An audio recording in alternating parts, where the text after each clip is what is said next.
that they should do differently than they're doing now in terms of extraction? Right now, they have 2 extraction pumps pulling the water out of the soil, and they're intending to shut those pumps down in December. We need 6 pumps in there immediately, and clearly they shouldn't shut them down until the tritium, cesium, and strontium has been removed from the site. So you mean like more extraction power? More extraction power installed immediately. And you know, it appeared that Brian had a change of heart for a few minutes, and he was going to come up with a list of issues that he wanted to present to the company whose stockholders he is so ably protected over the years. Then he said, well, I don't really have any questions for them. Didn't know what those questions were. And we need a governor who gets this right the first time, who stands up for Vermonters, for their health and safety, for their wallets.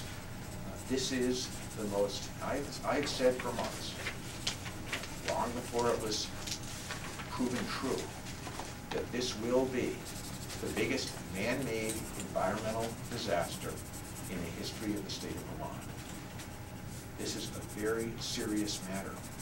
It's going to take a very serious, focused governor to cope with it, to ensure that Energy Louisiana, who will protect their stockholders until their dying day and try and leave Vermonters paying the bill, to ensure that Energy Louisiana pays the bill and their stockholders pay the bill, not the hard-working Vermonters who had nothing to do with creating this disaster.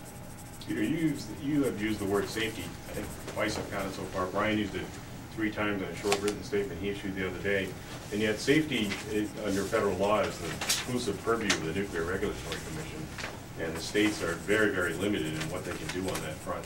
Do you have any sense that Vermont has, that our power can grow in that regard? Or? Well, let's be clear, Dave.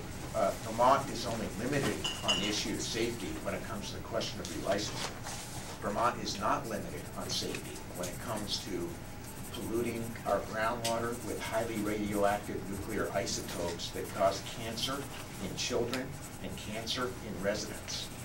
If an oil company were to dump oil into our groundwater, we would react, we would fine them, we would cry foul, we would require them to clean it up. Brian Doobie has been an apologist for Energy Louisiana and their stockholders throughout his political career. I am not.